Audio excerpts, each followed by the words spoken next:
Mari kita sama-sama buka firman Tuhan sekarang di Kisah Rasul pasal yang ke-6. 7 orang dipilih untuk melayani orang miskin. Saya paling terkesan dari semua kesaksian itu adalah seorang asyir yang dijamah Tuhan dan disembuhkan. Luar biasa ya.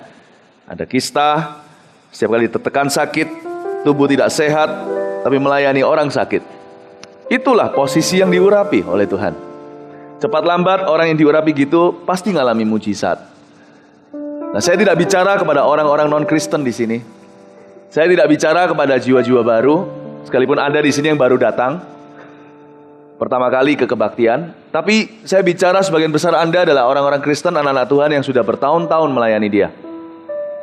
Saya ingin memberikan sebuah kepastian bahwa jikalau Anda melayani Dia, Anda tidak akan dilupakan. Tuhan tidak utang sama siapa-siapa ya.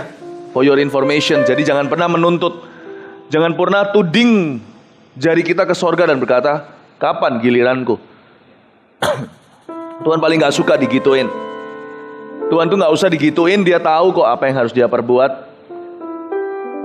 Si kusta disembuhkan, ditahirkan, Lazarus pun dibangkitkan. Tapi ketika orang Farisi dan orang Saduki semuanya datang, kepung Dia, tudingkan tangan mereka ke wajahnya dan berkata, tunjukkan kepada kami sebuah tanda. Tuhan Yesus cuma mengucapkan beberapa komentar, lalu langsung meninggalkan mereka. Dia berkata, kepadamu tidak kuberikan tanda lain kecuali tanda Yunus, yaitu aku akan mati, aku akan bangkit. Sudah cukup bagimu, kau tidak usah alami sesuatu. Luar biasa Tuhan itu berwibawanya. Tapi Tuhan tanpa disuruh, ketika tahu Lazarus sedang meninggal dunia, sudah mati, udah dikubur 4 hari, cici-cicinya nangis semua, Tuhan masih hatinya. Gak usah disuruh, Dia tahu kok. Posisinya posisi melayani seperti Maria di kaki Yesus.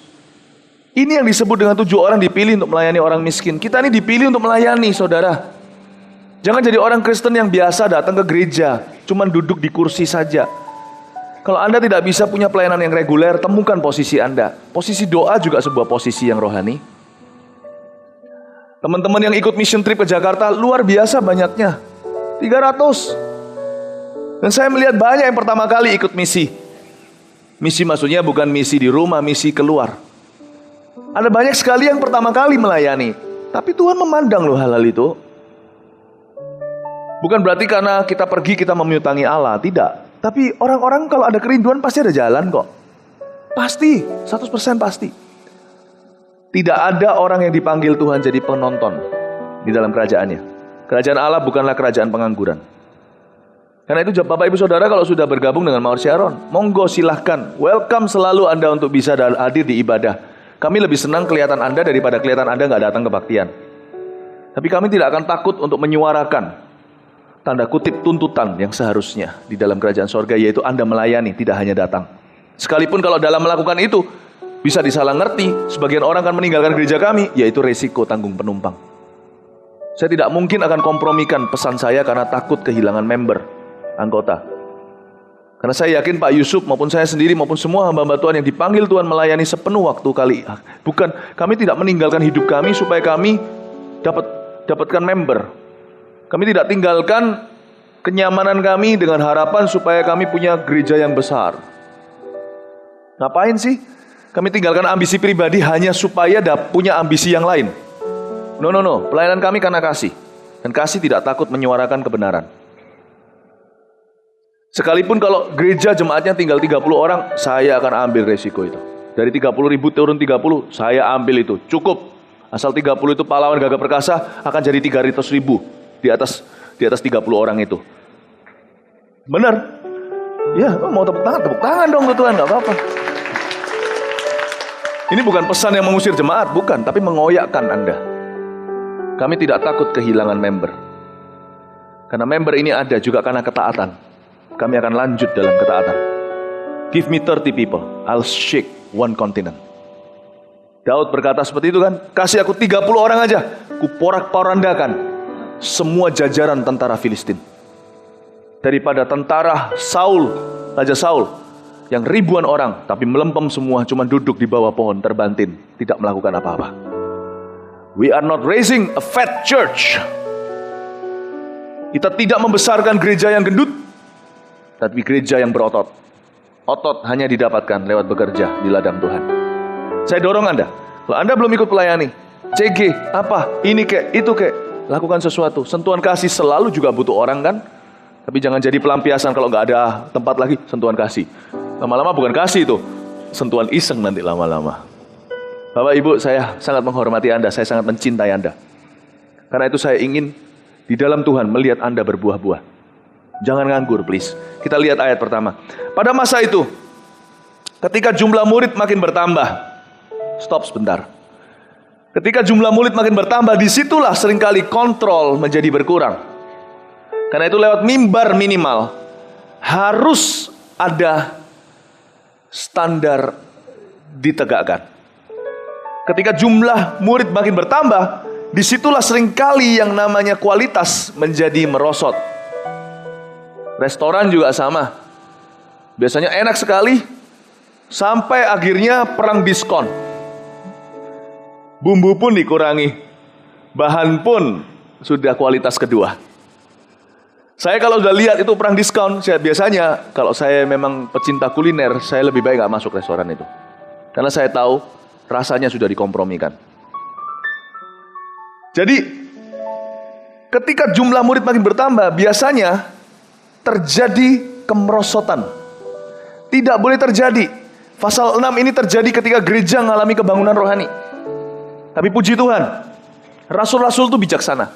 Sebelum masalah itu betul-betul menjadi-jadi, mereka tangani. Inilah luar biasa, inilah yang disebut dengan mitra-mitra Roh Kudus. Pada masa itu ketika jumlah murid makin bertambah, timbullah sungut-sungut di antara orang-orang Yahudi yang berbahasa Yunani terhadap orang-orang Ibrani. Karena pembagian kepada janda-janda mereka diabaikan dalam pelayanan sehari-hari, timbullah perselisihan antara Totok Yahudi dan Jauzen Yahudi. Kira-kira begitulah ya. Yang namanya di dalam satu ras pun ada etnis, dalam satu etnis pun dalam satu ras pun ada kebudayaan yang berbeda. Ini orang Yahudi yang bicara Ibrani merasa superior, merasa lebih hebat. Saya Holland spreken. Atau yang satunya Cungkuote. Ya kan? Luar biasa. Contohnya dalam ras Tionghoa. Ini juga sama-sama orang Yahudi, satu berbahasa Yunani, satu bahasa Ibrani itu. Yang bahasa Yunani itu karena mereka adalah orang Yahudi yang tersebar zaman lalu. Kan sama Assyria, ya, sama kan diambil dan disebar kemana-mana. Jadi mereka itu seperti orang-orang Yahudi tapi sudah tidak lagi berada sudah tersebar di negara-negara lain, sudah campur baur. Kebudayaannya pun sudah luntur. Terjadi perselisihan. Rasul-rasul itu berhikmat sekali. Ayat 2. Berhubung dengan itu, ke-12 rasul itu memanggil semua murid, berkumpul dan berkata, kami tidak merasa puas karena kami melalaikan firman Allah untuk melayani meja. Rasul-rasul itu berhikmat sekali. Inilah cara kita bermitra dengan Roh Kudus. Kita boleh contoh aplikasinya dalam kehidupan kita sehari-hari, baik di dalam bisnis, pekerjaan kita, toko kita, karir kita, hubungan kita dengan sesama, rekan kerja, dalam keluarga, rumah tangga, pernikahan, segala. Dengan anak juga. Miliki sebuah komitmen untuk bermitra dengan Roh Kudus sejak langkah pertama. Jangan libatkan Tuhan kalau sudah krisis atau kritis maksudnya. Loh, bukan berarti kalau kita libatkan Tuhan ketika kanker itu baru diobservasi, belum sampai stadium 3, Tuhan bisa sembuhkan. Kalau di tahap awal, jangan salah loh ya, tahap manapun Tuhan sanggup sembuhkan. Mati pun gak terlambat kalau Yesus campur tangan. Lazarus contohnya, dan masih banyak contoh yang lain. Saya punya seorang teman kemarin waktu saya di Belanda, saya khotbah, saya bicara dengan beliau. Hamba Tuhan dari Afrika. Tapi orang Amerika, tapi sudah pindah ke Afrika, sudah puluhan tahun di sana. Di gerejanya saja 99 orang mati, meninggal. Dunia bangkit. 99. Biasa. Ada tuh, kalau Anda di Pustaka Raja Wali juga ada tuh salah satu liputannya. Di satu DVD yang namanya Furious Finger of God. Anda bisa dapatkan juga di sana. Dokumentasi yang dibuat oleh orang Amerika. Bagaimana satu orang yang dibacok, mati oleh kaum agama yang lain di Afrika. Lalu setelah itu yang bacok dia masuk penjara. Yang mati dibangkitkan sama Yesus. Datang ke penjara, injilin yang bacok dia. Gila nggak? Yang bacok dia, siapa nih? Ini kan yang sudah kubunuh, kamu kok belum mati? Sudah mati, itu sudah mati. Udah mati. Udah meninggal dunia. Dan yang bawa Injil, adalah yang dia bunuh. Memberitakan bukan cuma kabar baik, tapi pengampunan. Aku ampuni kamu. Dan akhirnya yang bacok dia jadi pendeta. Itu ada tuh di Finger of God di bawah di Pusaka Raja Wali. Dan saya bicara dengan pendetanya. Let me tell you something. Kalau Tuhan campur tangan, gak ada yang terlambat. Mati pun gak telat. Tapi yang pintar, yang pandai secara rohani, yang berhikmat, akan melibatkan Tuhan dari tahap awal. Supaya proses itu tidak terbuang. Libatkan dia dari awal. Ketika waktu baru timbullah sungut-sungut, rasul-rasul langsung melakukan tugasnya. Memanggil orang-orang, mereka meeting, tapi dalam meeting itu rasul-rasul juga menempatkan posisi yang baik. Dia tidak memihak, tidak cari kambing hitam. Mereka berkata, kami merasa tidak puas karena kami melalaikan firman Allah. Gereja ini tetap harus pada relnya, harus dalam prioritasnya. Itulah seorang direktur yang baik. Ketika ada masalah, jangan memihak. Lihat solusi, jangan cari kambing hitam. Urapan itu diberikan juga di dalam posisi leadership kepemimpinan kita. Rasul-rasul langsung mengarahkan seluruh perusahaannya saat itu adalah gereja ke arah visi misi mereka. Kami tidak puas karena melalaikan firman. Dan ini orang-orang Yunani, orang berbicara bahasa Yunani maupun yang berbicara bahasa Ibrani harus diperhatikan. Luar biasa ya. Belajarlah peka dengan masalah, libatkan Roh Kudus, dan pakai urapan Allah sejak tahap awal. Sebelum masalah itu menjadi kanker, sebelum dia menjadi terlambat untuk ditangani. Kalau di dalam gereja, sebelum terjadinya perpecahan, do something about it.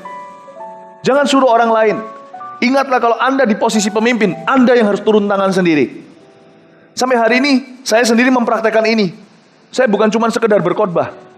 Ada hal-hal tertentu yang saya harus tegur sendiri, saya tidak akan delegasi. Apa yang saya temuin sendiri, saya temuin sendiri. Saya tidak akan malas, karena itu tugas saya. Saya tidak mau seperti Daud, yang jalan-jalan di atas sotoh rumahnya. Ketika semua raja sedang berperang, dia nganggur doang. Jangan begitu. Kalau Anda mau dipakai Tuhan, mau berbuah-buah, Anda harus melaksanakan tugasmu. Di mana engkau diurapi, di situ Anda harus berfungsi. Kalau Anda pemimpin sebuah toko, lakukan bagianmu. Jangan justru sebagai pemimpin memecah belah stafmu. Iya begitu, iya gitu. Aku sudah bilang apa, dia itu begitu loh. Jangan curhat sama stafnya. Anda itu pemimpin, tolong berkaca. Tampung dulu, berdoa. Tuhan berkata sama Tuhan, aku ini posisi diurapi. Sekarang tambahkan hikmat untuk bisa urapan ini menemukan ledeng-ledengnya untuk bisa disalurkan. Kumpulkan mereka. Ingatkan visi misi. Cari solusi di mana masalahnya. Entah itu komunikasi atau sistem. Dan saya yakin Roh Allah pasti akan mengurapi Anda. Karena Anda sudah di posisi urapan. Jangan seperti Saul, Raja Saul, yang posisinya sudah posisi urapan. Tapi dia lalai, lengah. Dia itu raja yang gak berfungsi sebagai raja. Sungguh, itu raja yang tidak bertindak sebagai raja. Raja yang berperan sebagai preman, ya itu. Kalau kita adalah ayam, jalanlah seperti ayam. Kalau Raja Wali, terbanglah seperti Raja Wali. Kalau Anda harus tahu posisi di mana Anda diletakkan, itu posisi urapan. Tinggal dekatkan dengan Tuhan, maka hikmat Tuhan akan mengalir dengan deras dalam kehidupan Anda. Salomo kan gitu, posisinya sudah posisi diurapi. Dia sudah diurapi oleh Nabi. Dia sudah didelegasi oleh papanya, yaitu Daud. Tapi ketika dia mau menjalankan, dia rasa takut. Karena dia masih muda, dia berkata, Tuhan kasih aku hikmat untuk bisa memimpin bangsamu yang besar. Sama, saya sebagai hamba Tuhan juga sama. Saya masih muda. Orang bilang belum makan garam, puji Tuhan. Saya tidak bludrik. Saya nggak mau makan garam. Saya tidak mau makan garam. Pengalaman itu not everything. Ketika saya harus memimpin sebuah pergerakan, pekerjaan Tuhan. Nanti dah siang ini saya tweet di Twitter saya akan tulis, saya bekerja untuk perusahaan terbaik di dunia ini, yaitu kerajaan Allah. Dan justru itu membuat saya harus takut dan gentar. Tuhan tolong aku masih muda. Yang tua aja banyak yang gagal. Aku masih muda. Tolong kasih aku hikmat, aku akan mendekat. Aku akan merapat dengan Tuhan. Tolong Tuhan tuntun aku setiap langkahku. untuk memimpin 1000 staf, untuk memimpin bangsa-bangsa. Aku harus bisa, pasti bisa. Engkau memilih aku, engkau tanggung jawab. Gak mungkin anak dilahirkan lalu ditaruh di yatim piatu. Aku bukan yatim piatu Tuhan, aku anakmu, tolong aku. Anda harus bisa berdoa begitu. Tahun 2014 jangan ulangi kesalahan yang sama. Don't. Mulai berfungsi dan berkata, aku kencangkan sabuk pengamanku. Dan mulai sekarang aku kencangkan sabukku, aku pakai pakaian kerjaku istilahnya. Aku akan siap untuk turun tangan. Tahun 2014, aku tidak mau takut lagi, tidak mau jadi pengecut, pecundang, tidak mau lagi beralasan. Aku mau turun tangan. Lihatlah nanti bagaimana Tuhan akan bekerja melaluimu. Amin. Kasih tepuk tangan untuk Tuhan Yesus. Ayat 3. Karena itu saudara-saudara, pilihlah 7 orang dari antaramu yang terkenal baik dan yang penuh roh dan hikmat, supaya kami mengangkat mereka untuk tugas itu. Dan supaya kami sendiri, untuk mengangkat mereka untuk tugas itu. Ayat 3 berhenti sebentar. Rasul-rasul minta sama jemaat untuk memilih 7 orang yang penuh hikmat dan roh, supaya diangkat untuk tugas itu. Ingat ya, tidak ada pengangguran dalam kerajaan Tuhan. Maksudnya apa? Pertama kali di dalam kitab kisah para rasul dalam sejarah gereja, seseorang dipilih by voting sekalipun, dengan pemilihan jemaat pun, itu dipilih bukan untuk jadi penonton dan penasihat. Ada satu pos yang tidak ada di dalam gereja Tuhan, yaitu penasihat. Kita tidak dibayar, tidak dipanggil, dipilih untuk mengomentari. Pilihan yang terjadi pertama kali di gereja Tuhan adalah untuk berbuat sesuatu, untuk tugas itu. Tuhan kalau memilih orang itu selalu tangan dan kaki dulu, baru terakhir mulut. Baru terakhir mulut. Tuhan tidak pernah pilih mulut kita dulu. Ya, kecuali yang untuk nyanyi. Saya ditanya sama wartawan waktu saya di Jakarta. Ada press conference setelah FKA. Dia berkata seperti ini. Khotbah Anda sebagai pengkhotbah. Dia berkata, bagaimana orang bisa tahu? Kan karena di Jakarta memang kita nggak terlalu dikenal. Jadi nekat aja orang Surabaya mencoba taklukkan ibu kota. Dan kita taklukkan mereka. Tidak ada yang mustahil. Jadi jangan merasa seperti kita ini orang daerah. Tuhan bisa pakai siapa saja, dari Pacitan sekalipun. Saudara, saya mau beritahu sama Anda. Waktu saya di sana diwawancara dengan wartawan, mereka melemparkan sebuah pertanyaan yang akhirnya saya putar balik. Dan mereka berkata, bagaimana kita bisa tahu bahwa yang Anda khotbahkan itu benar dan tulus dan betul-betul Tuhan bicara. Kan sekarang ini banyak orang yang cuma jual kata-kata. Saya bilang, Pak, malah sebaliknya. Saya sebenarnya nggak suka berbicara. Saya lebih suka berbuat. I don't preach well, I love well. Saya tidak berkhotbah dengan hebat. Saya cuma mencintai dengan baik. Karena itu, awal mula, ketika saya mulai berbicara, saya nggak bicara, saya melakukan. Orang-orang, 1 orang, 2 orang mulai datang ke sisi saya dan berkata, apa rahasianya? Apa rahasia Anda? Mulailah saya bicara dengan tertatih-tatih, dengan kata-kata yang tidak diatur, dengan patah-patah kata. Saya coba jelaskan apa yang saya yakini dan percayai. Dari 2 orang itu, lalu habis itu jadi 10 orang. Mereka datang, Gimana Anda masih muda kok bisa begini dan sebagainya. Saya cerita dengan 10 jadi 100, 100 jadi 1000, 1000 jadi 10.000, dan seterusnya. Saya tidak jual kata-kata. Saya terpaksa berkata-kata karena terlalu banyak tanya. Akhirnya saya kumpulin jadi 1. Nih, saya ceritain rahasianya. Saya ceritain. Terus dia diam. Oh gitu. Jadi saya punya pelayanan itu dimulai dari keluarga, Pak. 2 orang pertama yang tanya sama saya itu papa mama. Tuhanmu kok bisa begitu? Tolong ceritain ke aku. Oh gitu ya. Dan saya beritahu, kalau begitu, yang Anda lihat kemarin FKA itu, saya cuma orang daerah Pak, orang Surabaya. Kok bisa kami menarik belasan ribu orang di ibu kota yang macet, notabene macet seperti itu? Pasti mereka telah mempercayai sesuatu terlebih dahulu sebelum mendengarkan kata-kataku. Diam langsung. Bapak sudah belum membuktikan kata-kata dan tulisan Anda di koran Anda? Sudahkah Anda menjadi orang yang sama di rumah? Malah justru terbalik. Saya mau layani mereka. Saya altar call harusnya itu wartawan-wartawan. Pak Sam tahu ketika saya masih celana pendekan pelayanan di Ungaran, yang kumpul ketemu Pak Yohanes juga tahu cuma 10-20 orang. Youth pertama di sana waktu itu di Ungaran, ingat ya Pak Sam, cuma 15 orang nih Pak Sam bilang. Jemaat saya, yang saya tangani, cuma 15 orang. Kok bisa jadi 15.000 itu bukan karena saya. Tugas kita cuma mempertahankan, mengelola posisi yang Tuhan sudah beri. Tuhan tambah-tambahkan. Do not aim for greatness, aim for integrity. Jangan targetkan kebesaran, nanti besar kepala kita. Targetkan selalu integritas. Kebesaran akan mengejarmu. Saya jelaskan pada Anda sesuatu yang sederhana di sini. Kita nggak dipilih untuk mulut kita dulu yang dipilih. Kita dipilih itu tangan kita. Yang dipilih itu kaki kita. Kita dipilih untuk melakukan sesuatu. Setelah itu baru berbicara. Amin. Zaman ini gereja itu udah pintar sekali. Nggak perlu orang pakai gimmick, pakai iming-iming. Cobalah pakai iming-iming ini itu sekaligus artis pun nggak akan bisa menarik ribuan orang. Zaman ini orang sudah tidak lagi mempan dengan gaya jual obat. Orang harus lihat bukti. Demikian juga dengan bisnis Anda. Kalau Anda bisa menunjukkan servis yang tulus, yang baik, Anda bisa menunjukkan fair, itulah modal. Kepercayaan yang Allah beri melalui orang adalah modal yang tidak pernah habis dalam hidup Anda sekalipun uang bisa menipis. Uang bisa dicari lagi. Kepercayaan kemana kita bisa cari kalau sudah hilang dari hidup kita?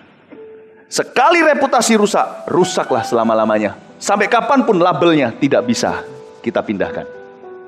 Karena itu Bapak Ibu Saudara, ingatlah satu hal. Kita dipilih untuk melayani. Melayanilah excellently. Bukan cuma di dalam gereja. Customer Anda juga. Layani mereka. Do it. Seolah-olah, gak usah kita ngomong, aku lakukan ini loh ya, karena aku orang Kristen. Gak usah. Nanti pelan-pelan mereka akan tahu sendiri. Beli karcisnya dulu untuk bicara dalam hidup mereka. Layani mereka seolah-olah Anda melayani Kristus. Layani dengan sungguh-sungguh. Orangkan mereka tanpa harus memberitahu, aku layani ini karena supaya saya diajarkan untuk melayani orang seperti Kristus. Gak usah. Mereka akan tertarik sendiri dengan Kristus nantinya. Ada waktunya nanti Anda akan terpaksa membuka mulut dan berbicara. Dan ketika terpaksa membuka mulut, jangan simpan rahasia itu. Katakan mereka apa adanya. Sama dengan satu orang pasien yang disembuhkan Tuhan, pasien kanker. Ketika di Singapura, diperiksa sama dokter, kankernya hilang, nanti dokumentasinya menyusul. Ketika dibuka, itu profesornya berkata, kemana ini? Ditunjukin, ini loh kankernya, hilang di mana itu? Di antara jantung dan paru-paru. Waktu itu, istri saya sempat chat dengan keluarga atau teman daripada keluarga itu yang bukan orang Mawar Syaron, yang disembuhkan. Dan istri saya berkata kata-kata yang dari Tuhan. Jangan simpan rahasia itu ketika sudah waktunya untuk memuliakan Tuhan. Beritahu apa yang sesungguhnya terjadi. Dan mereka rembukan kankernya hilang di mana, beritahu. Jangan dicari. Yesus sudah buang ke laut. Kasih tepuk tangan untuk Tuhan Yesus. Ada waktunya you have to open your mouth. Dan open widely. Buka dengan lebar. Beritahu mereka apa adanya. But don't open it too soon. God hasn't chosen your mouth. Tuhan belum pilih mulut sebelum Tuhan pilih tangan dan kaki dulu. Kita dipilih untuk melayani. Dan di posisi di mana Anda melayani usher kayak apa, tahukah Anda bahwa posisi itu adalah posisi urapan. You must be appointed to be anointed. Anda harus dipilih dulu baru bisa diurapi. Tahukah aja posisi di gereja contohnya itu posisi urapan, turun-temurun itu warisan. Jangan pernah sekali lagi menganggap kursi di mana Anda duduk itu adalah membership atau keanggotaan. Anda perlu pakai NIJ kan untuk ambil undangan nanti Natal. Jangan anggap itu sebagai membership atau sebagai anggota, tetapi anggap itu latihan bahwa antara Anda dan Tuhan punya perjanjian yang bisa diturunkan. Tahukah Anda, kalau ada kartu yang nggak transferable, izinkan saya mengatakan membership keanggotaan Anda di sebuah gereja, kalau Anda tidak lihat cuman itu sebagai sebuah nomor induk jemaat, Anda lihat itu menjadi tempat di mana aku bisa melayani, itu bisa diwariskan anak cucu. Saya sudah melihat di dalam jemaat kita 3 generasi melayani turun-temurun. Dan masing-masing punya kesaksian hidup bagaimana Allah menyertai. Karena itu saya mau beritahu pada Anda, kursi yang Anda duduk itu, detik Anda meninggalkannya, langsung akan ada satu orang yang menggantikanmu. Tidak peduli seberapa kaya, seberapa powerful kita, langsung ada yang menggantikan kita. Dan berkat yang harusnya tercurah atas Anda turun-temurun, dicurahkan ke orang berikutnya yang menggantikanmu. Kita harus melihat dengan jeli bahwa tidak pernah Tuhan panggil kita untuk menjadi anggota gereja, tapi di dalam gereja memiliki sebuah perjanjian dengan Allah. Allah Abraham, Ishak, dan Yakub. Amin Bapak Ibu Saudara. Itu posisi you must be appointed to be anointed. Kalau kita jadi usher, itu posisi urapan. Mamanya usher, anak usher nanti. Kalau Anda ushering dengan setia, Anda akan memakan buah dari pohon kehidupan itu. Anak cucumu pun akan makan. Amin. Karena itu sebenarnya orang yang melayani itu tidak memiutangi Tuhan, tapi mendekat kepada Tuhan. Dan orang yang mendekat kepada Tuhan tidak mungkin dirugikan. Percayalah. Saya mau membuka pikiran Anda untuk bisa melihat ini. Bagaimana kasus tentang 7 orang dipilih ini relevan buat kita sehari-hari. Ayat 4. Dan supaya kami sendiri dapat memusatkan, Anda sudah dapat? Dan supaya kami sendiri dapat memusatkan pikiran dalam doa dan pelayanan firman. Usul itu diterima baik oleh seluruh jemaat. Lalu mereka memilih Stefanus, seorang yang penuh iman, dan Roh Kudus, dan Filipus, Prokorus, Nikanor, Timon, Simba. Timon Simba itu kan Lion King. Timon, Parmenas, dan Nikolaus, seorang penganut agama Yahudi dari Antioquia. Mereka itu dihadapkan kepada rasul-rasul. Lalu rasul-rasul itu pun berdoa dan meletakkan tangan di atas mereka. Kita semua tahu akhirnya Stefanus menjadi martir, seorang hamba Tuhan yang luar biasa. Filipus menjadi seorang penginjil, padahal dia cuman orang yang melayani para janda dalam kemiskinan mereka. Lihat ya. Dan Filipus itu punya 2 anak jadi nabiah. Luar biasa loh. Dia itu cuman gini loh. Dia itu hanya dipilih oleh suara terbanyak, diperhadapkan ke para rasul. Tidak ada pewahyuan. Ditumpangi tangan, melayanilah dengan baik ya. Iya Pak Pendeta. Udah jalan. Turun-temurun anaknya pun punya karunia. Kok bisa ya? Kedua anaknya pun nabi ya. Padahal gak ada pilihan seperti Rasul Paulus. Gitu kan pasti yang spektakuler. Jalan keluar sinar. Cring. Langsung dia rebah dari kudanya. Lalu setelah itu dia dengar suara audible. Gak seperti itu panggilannya. Gak spektakuler. Dipilih suara terbanyak. Aduh, how low can you go? Dihadapkan ke hadapan rasul-rasul. Mereka cuma tumpang tangan dengan pesan layani mereka dengan baik ya. Itu bisa turun-temurun karunia. Anak-anaknya dipakai Allah. Itu mimpi setiap orang tua. Mimpi saya juga. Saya berdoa supaya anak-anak kita semuanya dipakai oleh Tuhan. Gak ada mimpi yang lebih indah dari itu. Sungguh. Dipakai jadi apa itu terserah Tuhan. Bisa turun-temurun. Luar biasa.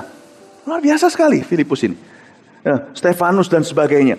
Nah, tapi saya ingin Anda untuk memusatkan pikiran Anda ke ayat 4. Saya mau jelaskan sebuah rahasia lagi yang bisa berguna buat kehidupan Anda sehari-hari.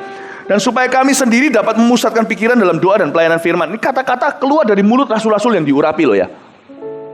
Dan supaya kami sendiri dapat memusatkan pikiran dalam doa dan pelayanan firman. Nah, kunci betul-betul segala sesuatu yang kita kerjakan itu diurapi dan dipakai Allah serta diberkati, ngalami multiplikasi, adalah kalau kita fokus di bidang di mana kita diurapi. Dan belajarlah bekerja sama dengan orang-orang yang diurapi di bidang-bidang yang lainnya. FKA ini berhasil karena kita semua diurapi, bukan cuma saya saja. Saya harus melakukan bagian saya, berkhotbah dengan baik dan benar, melayani sebagai MC lah istilahnya, sebagai waktu di acara itu sebagai pembawa acara. Tapi saya tidak bisa berhasil juga tanpa pendoa yang sampai jungkir balik begitu berdoanya. Nggak bisa berhasil tanpa konselor yang mendoakan orang sakit. Saya dengar kesaksian di mana orang-orang sakit didoain mereka. Konselor-konselor ini mungkin nggak tahu supaya dijaga hatinya tetap rendah. Banyak yang cerita sama saya, kenapa kok nggak cerita sama mereka langsung? Mungkin Tuhan buat secara tidak langsung agar menjaga spirit mereka.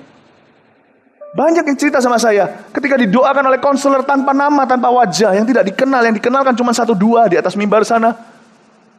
Ya, Victor Gunawan, Redo, dan sebagainya. Tapi orang-orang ini ketika doakan, ada banyak yang disembuhkan loh. Ada yang berkata sama saya ketika dipegang sama konselor ini, dia nggak tahu namanya, tiba-tiba badannya kesetrum semua. Lalu semua sakit di pundaknya diangkat Tuhan. Tak bisa berhasil tanpa orang-orang ini. Gak bisa berhasil tanpa 300 orang yang menaruh diri. Dari Surabaya datang. atau dari seluruh Mawar Sharon yang lain. Nggak bisa berhasil tanpa GMS Favor di Jakarta yang harus bagi brosur segala. Kita kalau mau berhasil, kita harus bekerja dalam tim. Kita sendiri harus fokus dalam bidang kita, karena kita tahu kita diurapi di sana. Jangan coba jadi yang lain. Saya kalau coba jadi Victor Gunawan, Toredo, kacau semua, lagunya Happy Yayaya. Tapi jangan kerja sendiri. Fokus kita kepada bidang kita, di mana kita diurapi, tapi bekerja samalah dengan orang-orang yang diurapi di bidangnya. Demikian juga dalam bisnis, berdoalah. Bisnis Anda nggak bisa melaju hebat hanya karena CEO-nya dahsyat. Anda harus punya tim. Itulah sebabnya seorang pebisnis paling tangguh pun membutuhkan Tuhan. Hanya Tuhan yang bisa memberikan yang namanya divine connection. Koneksi ilahi. Tiba-tiba makan di sebuah restoran, ketemu dengan orang gini-gini, ternyata ponakannya ahli di bidang itu, ngomong demi ngomong, nggak tahu gimana, tiba-tiba muncullah satu orang yang sangat dibutuhkan di dalam sebuah divisi perusahaan itu, dan akhirnya perusahaan itu semakin kuat. Hanya Tuhan yang mempertemukan. Hanya Tuhan. Sebab ada banyak hal nggak bisa dibeli dengan uang. Justru dengan banyaknya uang kita cemplungkan. Banyaknya uang yang kita tunjukkan, malah justru orang yang motivasinya enggak yang akan muncul dan pura-pura, dan kita kebobolan. Di baliknya semuanya nanti kita akan menuai bencana. Only God can connect you. Hanya Tuhan. Amin Bapak Ibu Saudara. Nah, jadi luar biasa ya. Saya buktikan ya. Hanya Tuhan yang bisa mempertemukan kita dengan orang-orang yang diurapi di bidangnya lain-lainnya. Tidak peduli Anda seberkuasa apa, network Anda selengkap apa, network Anda menyeluruh apa ke seluruh dunia. Setiap pengusaha contohnya, yang paling dahsyat pun tidak bisa menentukan calon mantunya. Betul? Tuhan menyimpan beberapa hal. Hanya Dia yang bisa pertemukan. Uang nggak bisa apa-apa. Justru pakai uang muncul calon mantu yang motivasinya salah. Berapa banyak keluarga yang dihancurkan karena kesusupan, masuk kebobolan, masuk orang yang tidak diinginkan, yang awal mula menunjukkan wajah seorang malaikat. Saudara-saudara tahu, Anda tidak bisa memilih jalur hidup Anda. Your money cannot bring you far. Only God can. Hanya Tuhan yang bisa. Amin Bapak Ibu Saudara. Anda diberkati Tuhan? Oh haleluya. Kita akan coba selesaikan sekarang ya. Ayat 7, firman Allah makin tersebar dan jumlah murid di Yerusalem makin bertambah banyak. Juga sejumlah besar imam menyerahkan diri dan percaya. Di sini bicara tentang milestone atau mil kedua, ketiga. Kalau kita itu betul-betul belajar untuk berjalan dengan Roh Kudus, Dia akan membawa kita berjalan sangat jauh dan sangat luas. Ayat 8, dan Stefanus yang penuh dengan karunia dan kuasa mengadakan mujizat-mujizat dan tanda-tanda di antara orang banyak. Tetapi tampillah beberapa orang dari jemaat Yahudi yang disebut jemaat orang Libertini. Anggota-anggota jemaat itu adalah orang-orang dari Kirene dan dari Alexandria, bersama dengan beberapa orang Yahudi dari Kilikia dan dari Asia. Orang-orang itu bersoal jawab dengan Stefanus. Saudara, kalau Anda melayani Tuhan, musuh Anda pun akan diperdamaikan dengan Anda. Kalau Anda berjalan berkenan kepada Allah, orang yang paling buruk, orang yang paling jahat dalam hidupmu pun suatu hari bukan cuma didamaikan dengan Anda, akan didamaikan kepada Tuhan lewat Anda. Ada satu kata di sini yang luar biasa. Ayat 9, Kilikia. Kilikia adalah sebuah provinsi. Di dalam provinsi Kilikia ada sebuah kota yang ternama, kota terpenting di dalamnya, namanya Tarsus. Ingat ini, orang-orang yang datang dari Kilikia, Asia dan sebagainya, ini bukan Asia sekarang, itu Asia di Eropa, Asia Minor. Ini mereka berdebat dengan Stefanus. Mereka berdebat dengan orang-orang yang melayani. Tapi lihat ya, apa yang terjadi. Justru saya curiga, nggak ada buktinya, tapi saya rasa bisa saja Paulus atau yang disebut pada saat itu Saulus pergi ke sinagoga di Tarsus di bawah didikan orang-orang yang berdebat dengan Stefanus ini. Kalau bukan di bawahnya, Saulus tetap orang yang sangat signifikan. Dia orang yang sangat-sangat berpengaruh. Ketika Stefanus dirajam, dia ada di situ, memberikan approval atau persetujuan. Maksud saya ngomong begini apa? Kalau Anda melayani, Anda nggak usah gubris musuh Anda. Tuhan yang tangani mereka. Anda terus melayani. Just keep serving. Keep walking, Johnny Walker says. But keep serving, Jesus Christ says. Yesus berkata, keep serving, layani aja. Orang mau ngomong apa, biarin. Kalau saya keep preaching the gospel, beritakan firman. Saya nggak suka. Kalau saya bisa pilih, saya nggak mau di dalam speaking ministry atau dalam pelayanan yang berbicara. Saya lebih senang di balik layar seperti zaman saya di Vancouver, Kanada. Mendukung pendeta saya dalam doa Sabtu pagi dengan om-om dan tante-tante di sana. Pergi ke Omar Ridbrook, ke panti jompo, saya lebih senang begitu. Tapi nggak tahu kadang-kadang Tuhan kasih kita karunia yang kita sendiri tidak pahami. Saya nggak mau. Tapi tugas saya cuma keep preaching. Mau tahu kenapa salah satu yang membuat saya nggak suka di dalam berkhotbah adalah kita menaruh posisi di depan orang untuk orang lihat dan terlalu banyak. Itu nggak enak. Nggak enak.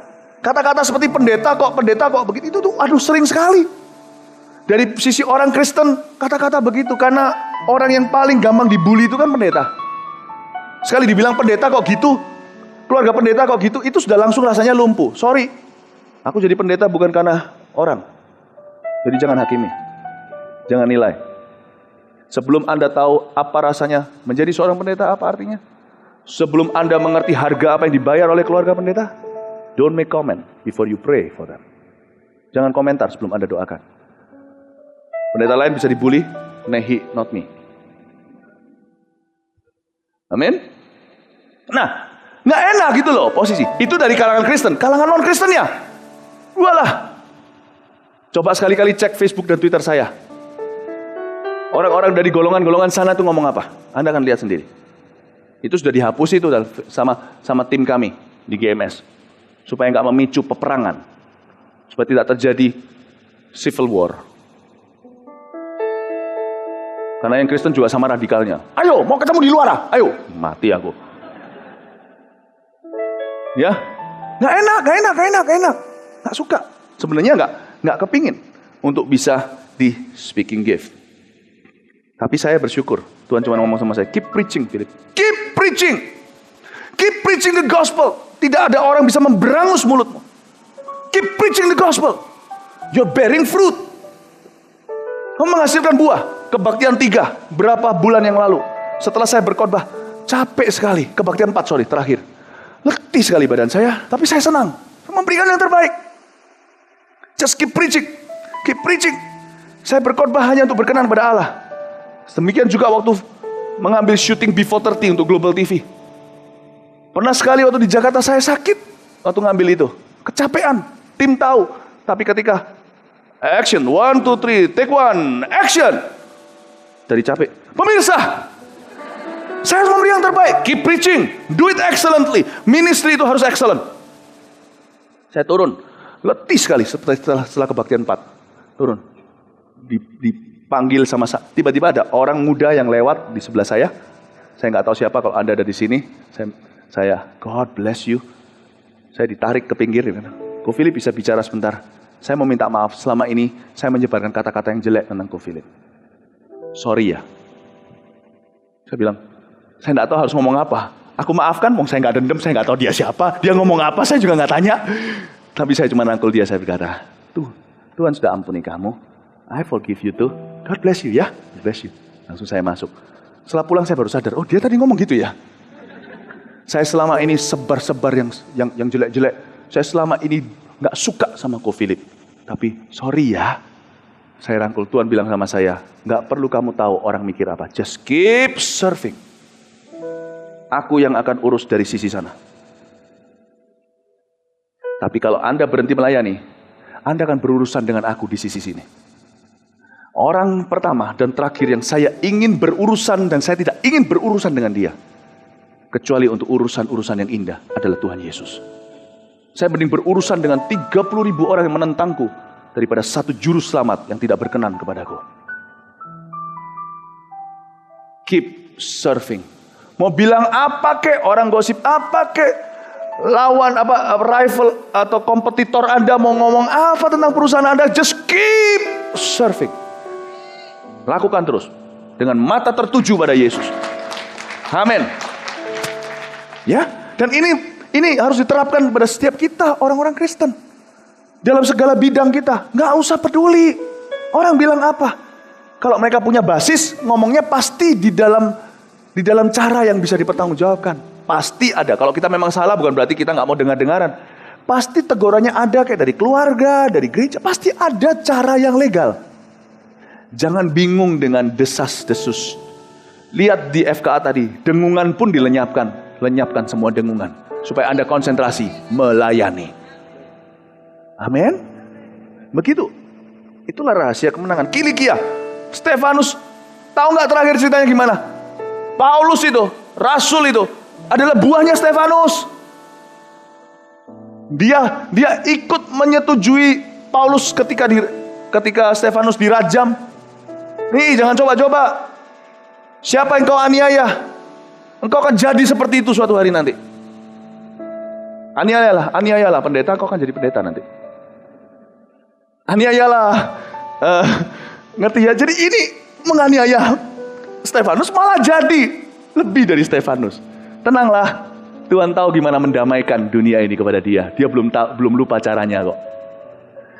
Just do your part, He'll do it on the other side for you. Amin. Saya sudah mau selesai nih ayat 10, tapi mereka tidak sanggup melawan hikmatnya dan roh yang mendorong dia berbicara. Lalu mereka menghasut beberapa orang untuk mengatakan, kami telah mendengar dia mengucapkan kata-kata hujat terhadap Musa dan Allah. Alamak ya, ngomong yang macam-macam tentang Stefanus. Dengan jalan demikian mereka mengadakan suatu gerakan di antara orang banyak serta tua-tua dan ahli Taurat. Mereka menyergap Stefanus, menyeretnya dan membawanya ke hadapan mahkamah agama.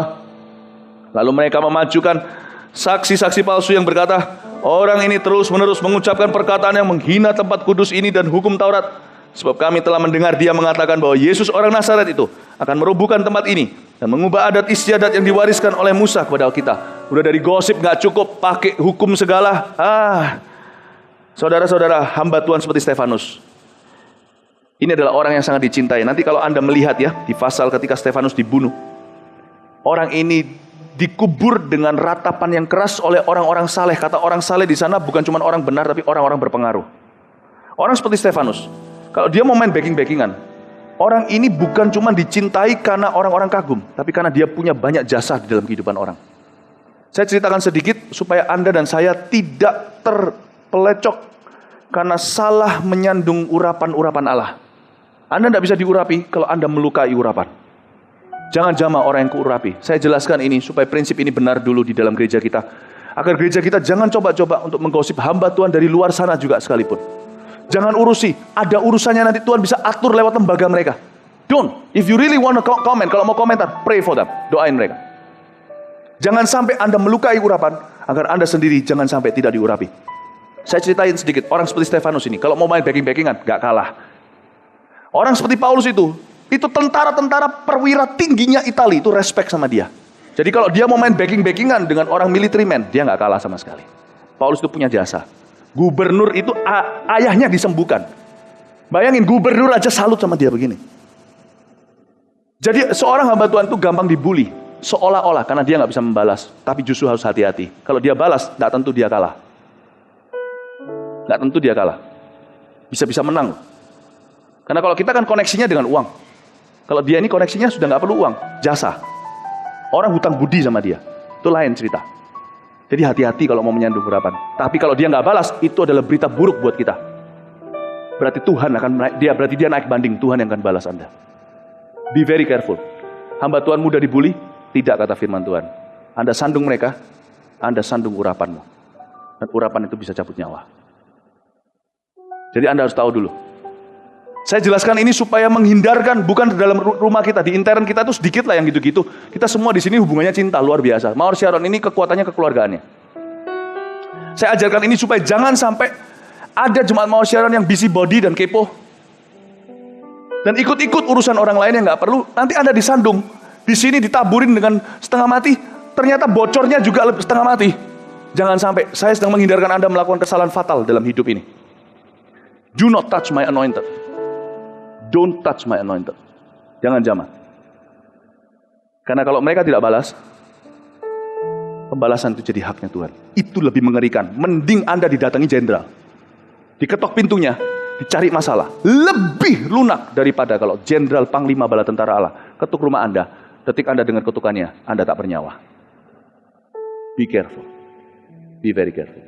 Amin Bapak Ibu Saudara. Saya melakukan ini supaya menghindarkan jangan sampai di sini ada orang-orang yang keluar batas dan kita jadi ngawur karena kita sangat mudah melakukan itu. Dan ini Stefanus. Jadi firman yang saya sampaikan di Kebaktian 1 ini punya beberapa dimensi. Dimensi 1 adalah aplikasi sehari-hari. Tapi dimensi 2 adalah mengajarkan kepada kita untuk bisa hati-hati di seberang sini terhadap apapun di seberang sana. Percayalah, Tuhan selalu melakukan di sisi yang lain dengan cara yang luar biasa. Ayat terakhir. Semua orang yang duduk di dalam sidang mahkamah agama itu menatap Stefanus. Lalu mereka melihat muka Stefanus sama seperti muka seorang malaikat. Masalahnya waktu Stefanus dirajam, dia nggak bawa kaca. Kalau dia bawa kaca, dia akan lihat terang sendiri. Nggak tentu loh ya. Sekalipun dia bawa cermin, tidak tentu dia bisa lihat terang di wajahnya sendiri. Maksud saya begini, tugas kita cuma melayani Tuhan dengan segenap hati. Dari sisi sana selalu akan tampil beda karena Tuhan akan melakukan sesuatu di seberang yang satu. Suatu hari ada satu cerita bagaimana satu orang dipanggil Tuhan untuk masuk ke sebuah tempat ghetto atau tempat yang pemulung, tempat geng dan sebagainya.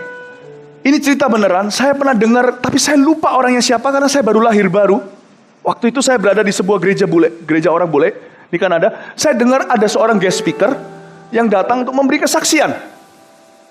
Dia wanita yang ceking begitu biasa. Dan dia berkata, saya dipanggil Tuhan masuk di daerah ini. Dan saya di Amerika. Ketika dia masuk, itu bahaya buat dia. Bahaya sekali. Tapi jangan tiru ini di rumah ya. Maksud saya kalau Tuhan suruh kita melakukan sesuatu, apalagi kalau untuk melayani, tenanglah. Dari sisi sana, Tuhan akan buat tampilannya beda. Kita bisa ketakutan, tapi orang melihat kita gagah perkasa. Karena itu hati-hati dengan juling rohani. Karena kita gagah perkasa, kita melihat kita sendiri seperti belalang. Nanti malah justru dicaplok oleh orang-orang Kanaan. Nah, ketika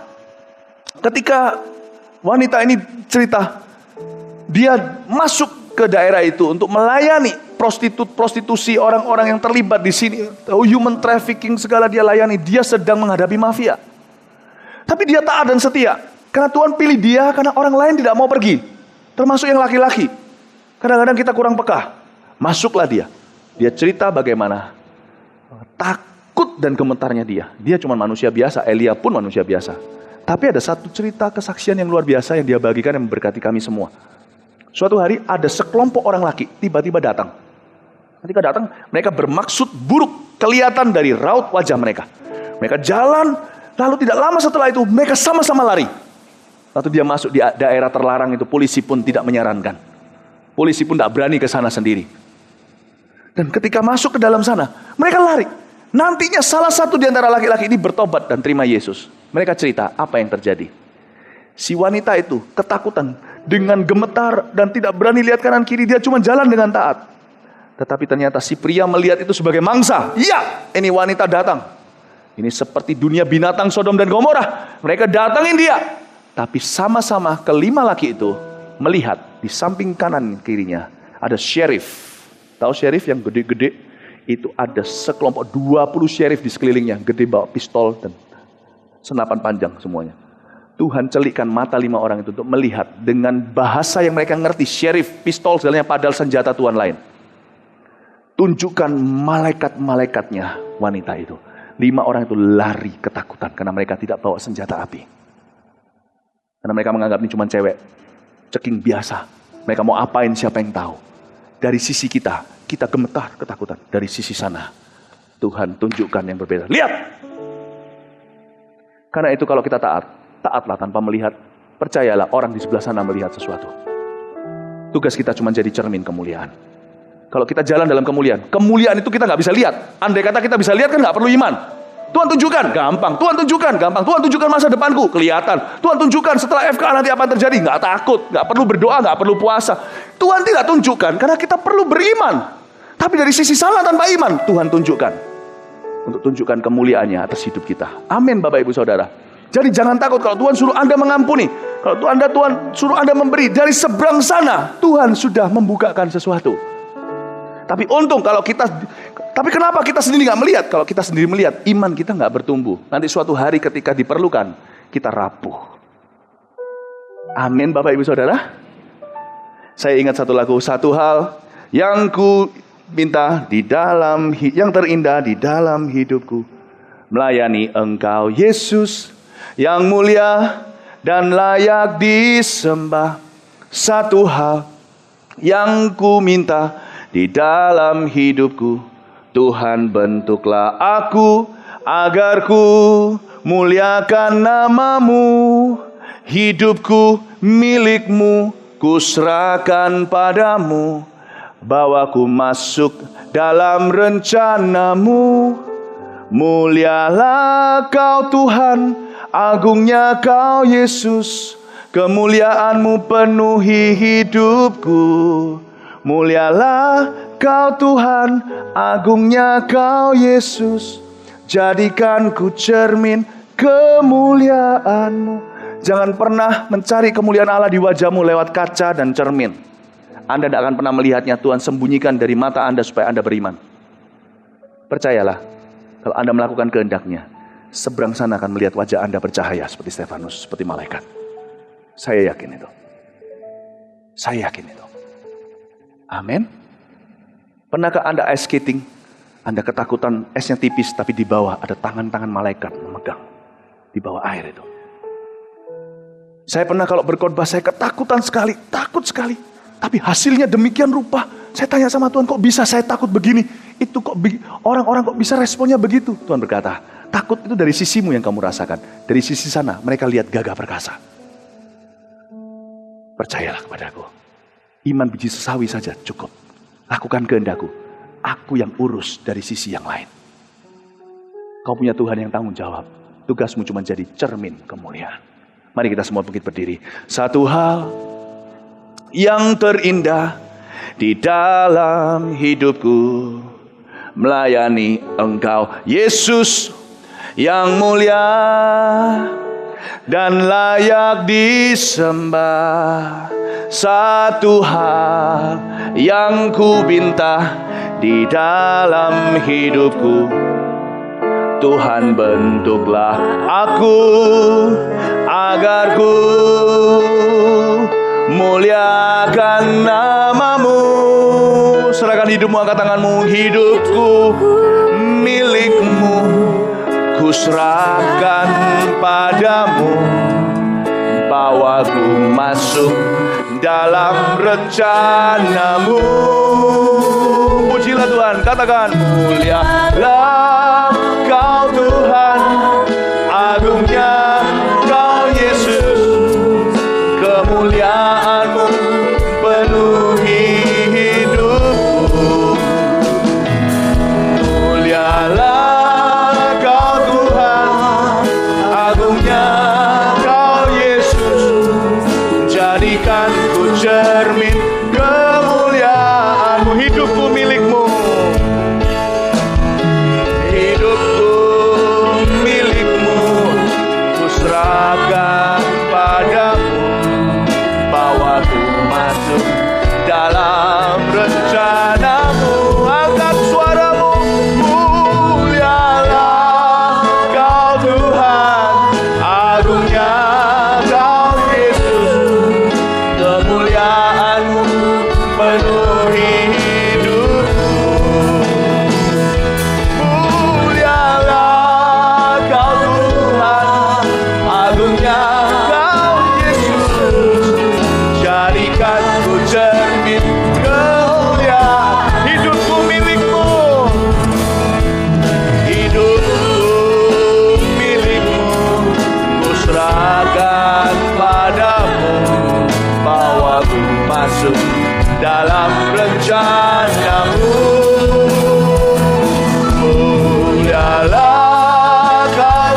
berkat. Saya ingatkan nanti akan ada seperti yang saya janjikan, mitra doa di bawah sana, konselor sudah siap untuk mendoakan Anda. Lalu setelah itu saya juga mohon doa restu. Nggak perlu khusus, kalau Anda lagi doa makan 3 kali sehari, ingatlah nama kami. Minggu depan saya memimpin rombongan untuk kita KKR di Palestina. Ribuan orang Arab akan diselamatkan oleh Tuhan. Tolong doakan kami, ingat kami. God bless you, we love you so much. Silakan.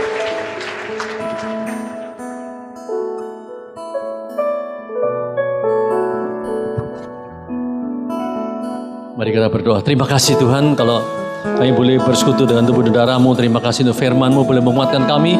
Kalau sebentar kami berpisah, kami percaya penyertaan-Mu, tiba selama emas dan damai sejahtera. Kami serahkan sepanjang minggu depan dalam anugerah-Mu. Berikan juga jamaah yang sakit sudah Engkau sembuhkan. Berkati yang lemah, berikan kekuatan. Berkati pekerjaan mereka, apapun mereka.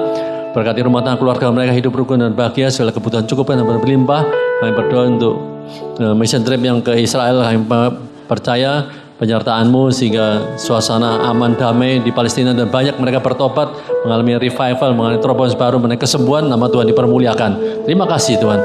Sidang jemaat kasih Tuhan, angkat tangan-Mu dan terimalah segala berkat daripada Allah Abraham, Allah Ishak dan Allah Yakub yang selalu berkarya, yang selalu baru, yang selalu akan menyatakan kemuliaannya, dan Roh Kudus yang akan membuat Engkau berhasil dan beruntung mulai saat ini sampai selama-lamanya. Katakan sama-sama, amin. Selamat siang, Tuhan Yesus memberkati.